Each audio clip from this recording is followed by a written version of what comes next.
O podcast Histórias de Teresópolis traz hoje mais um convidado, um escritor, autor de livros, serventuário da Justiça aposentado e que atuou em Teresópolis entre 1993 e 2011.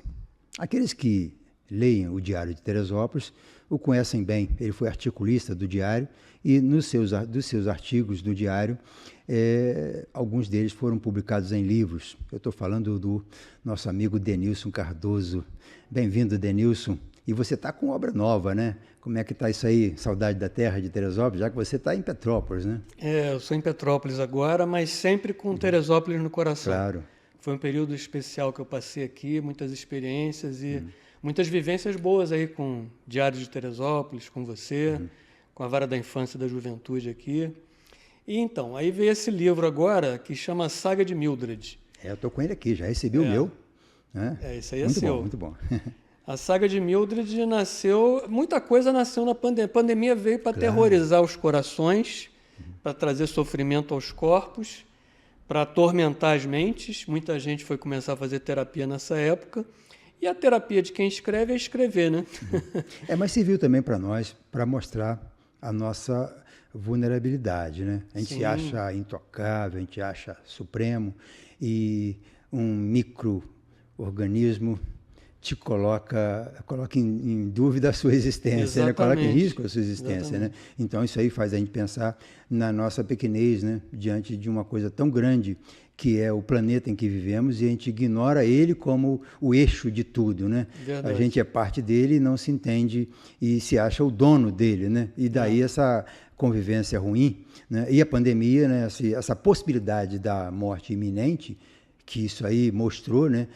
O homem é um bicho que não dá para entender muito bem. Nós temos um poeta em Teresópolis, o Cataldi, foi da FES, um professor muito conceituado, e ele tem um verso dele que eu lembro assim, vamos ver como é que é. O homem existe entre a vida e a morte. Ele não entende a primeira e não aceita a segunda, né? Porque ele não admite que ele é finito, né? Enquanto corpo.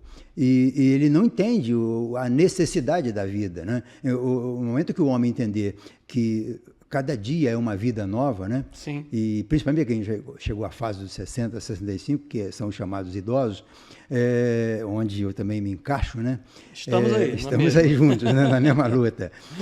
Mas essa finitude da vida, ela ficou muito mostrada na pandemia, né? Eu gosto muito de tirar as experiências boas das experiências ruins, né?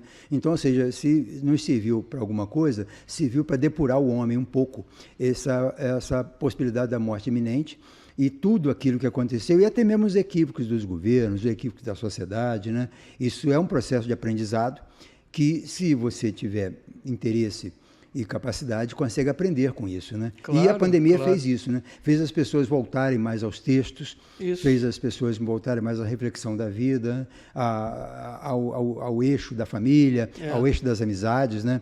Então, ou seja, se ela vem e faz todo esse estrago, né, essa mudança de comportamentos que houve, ela faz também, ela permite também que a gente cresça enquanto gente, né? E eu acho que isso aí, e quantas coisas você não fez de lá para cá. Eu estou vendo aqui, você tem 11 livros publicados, esse é o 11º, eu acho, né? Não, esse é o 10º. É o 10º. Eu tenho mais 3, mas são participações em coletâneas e antologias.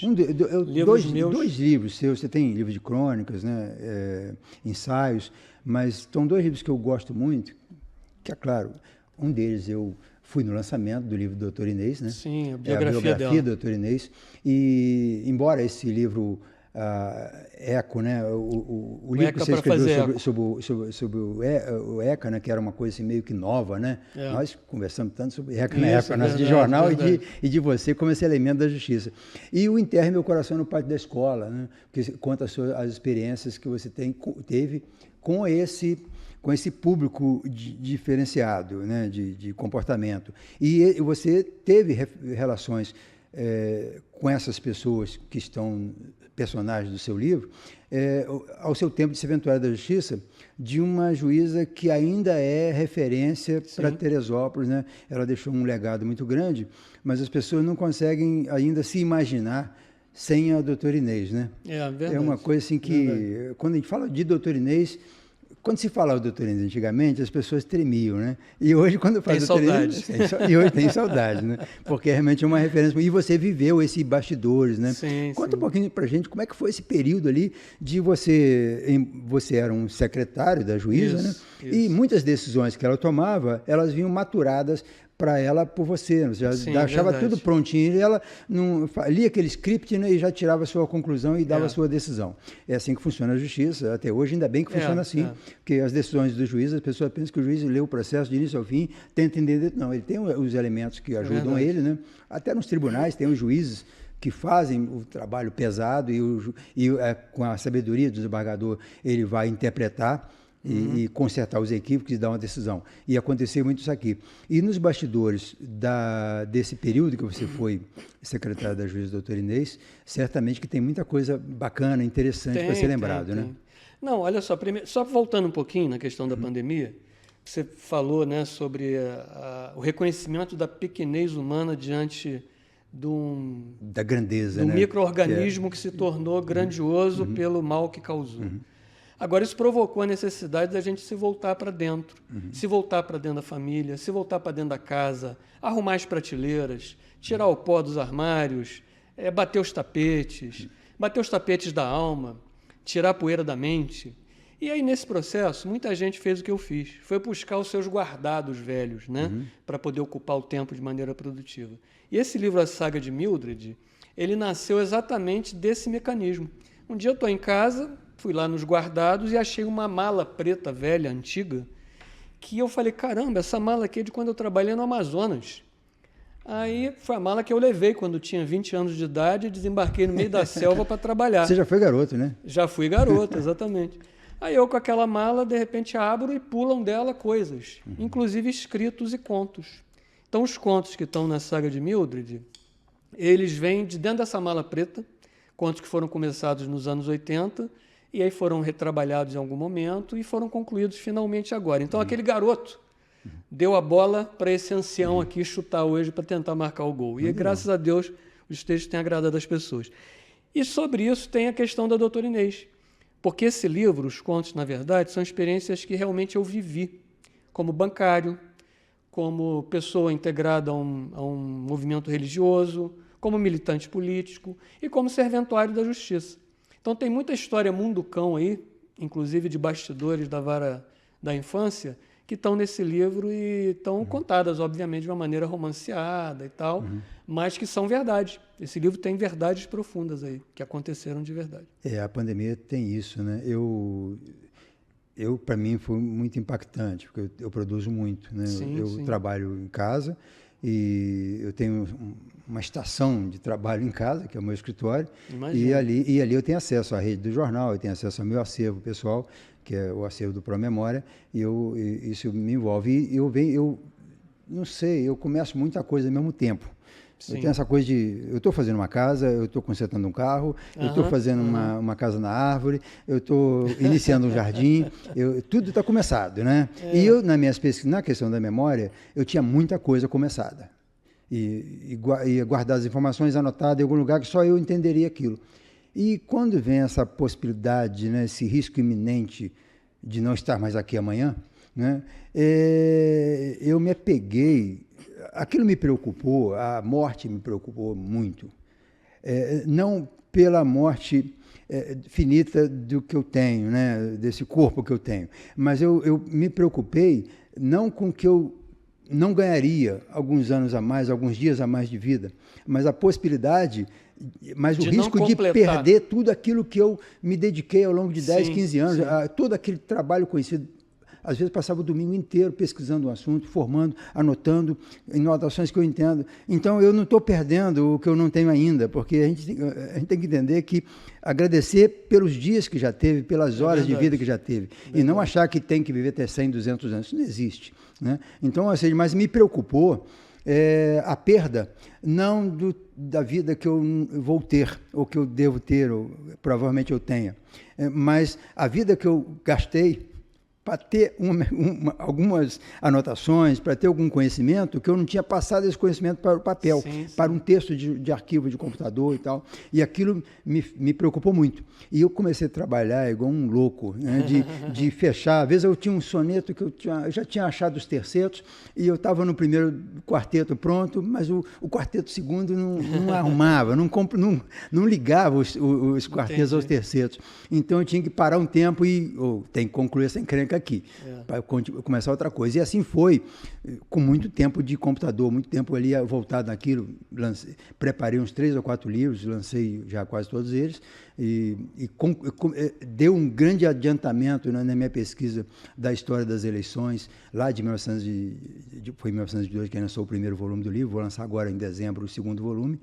Mas é uma pesquisa que comecei com ela em 2010. Sim. A pandemia é 2020, o livro estava pelo meio ainda, só com as anotações, as fotografias separadas, né? Então me dediquei muito àquilo. Ou seja, serviu também para as pessoas entenderem essa necessidade de concluir projetos iniciados, né?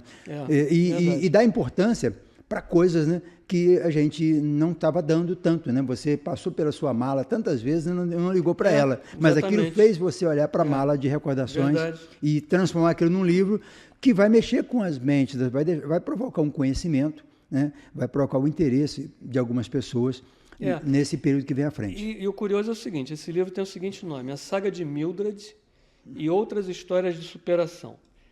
Essa Saga de Mildred é o nome de um dos contos, o maior conto do livro, talvez até devesse ser classificado como novela, que até tem 2 capítulos.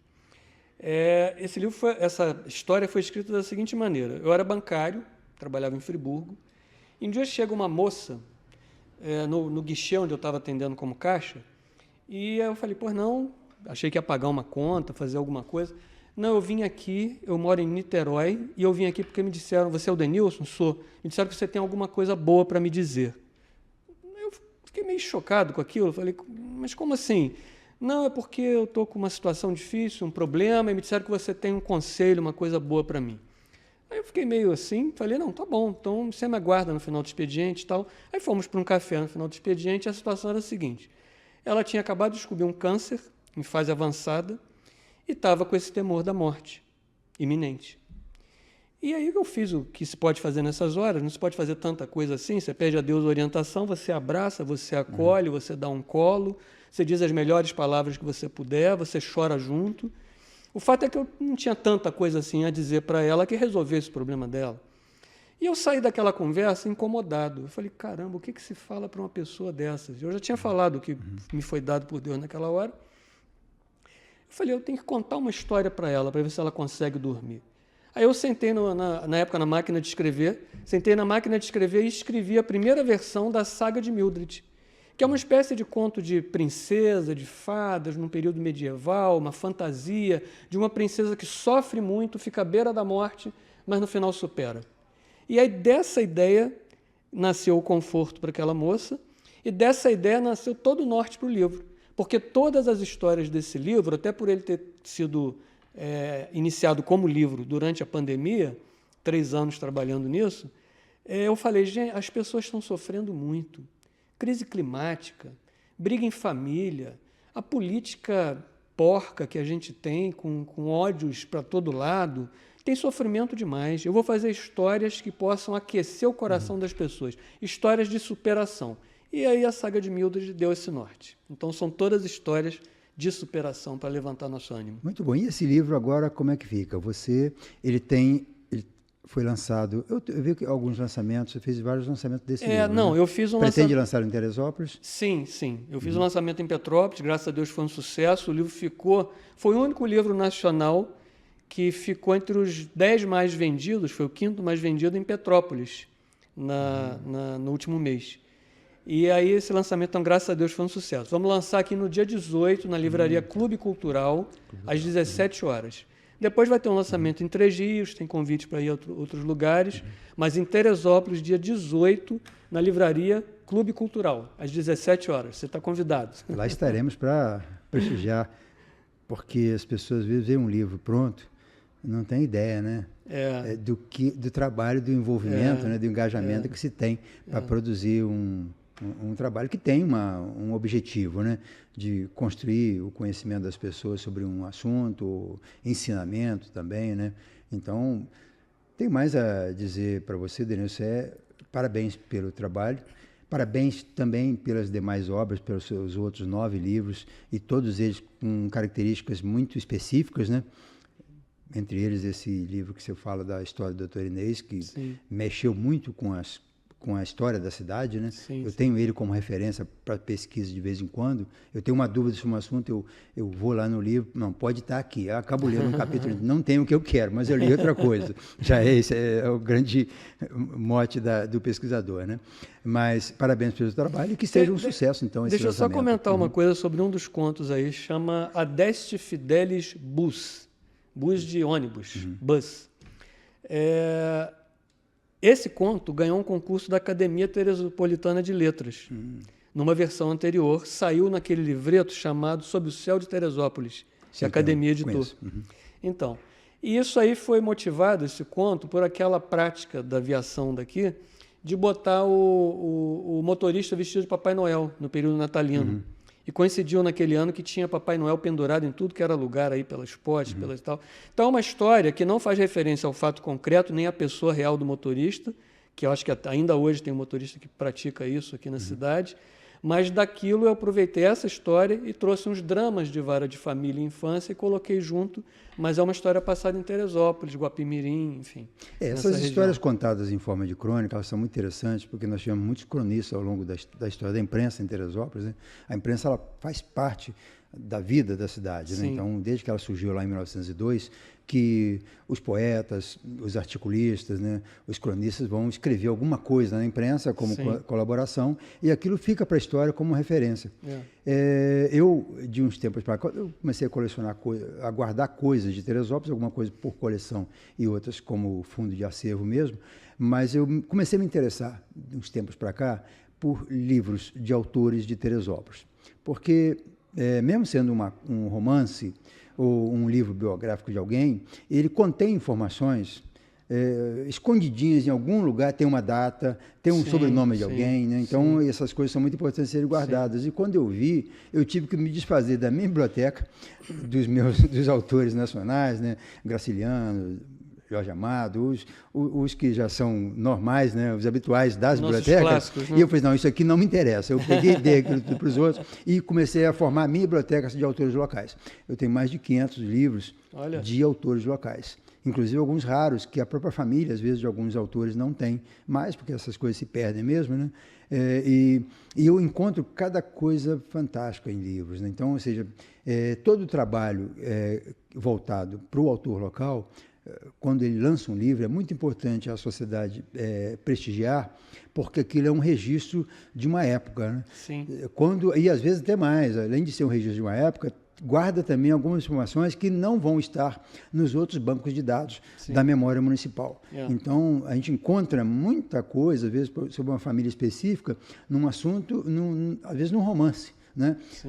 A intenção era construir romancear uma história e aquilo guarda uma informação que vai te servir para uma pesquisa de um outro assunto que nada tem a ver com aquele tipo de literatura, né? Então, esse prestígio a um autor local é muito importante e, por isso, então, parabéns pela pesquisa, pelo trabalho feito.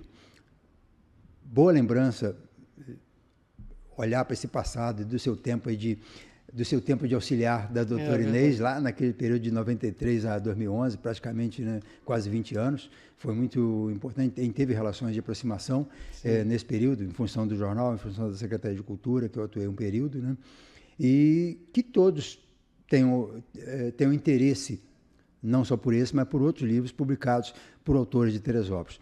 Parabéns para você por todo esse trabalho, parabéns pela sua experiência de vida e por compartilhar essa experiência de vida com a gente, né? Bem-vindo a Teresópolis, estava com saudade já, né? Tava sim. Voltando a Petrópolis, dê lá o abraço àquelas pessoas com quem a gente tem também relação por lá e que a gente interaja mais nesses próximos tempos que estão vindo por aí. É isso, então. Obrigado, Denilson. Obrigado a você, Vanderlei. Um abraço. Até a próxima com o nosso podcast Histórias de Teresópolis.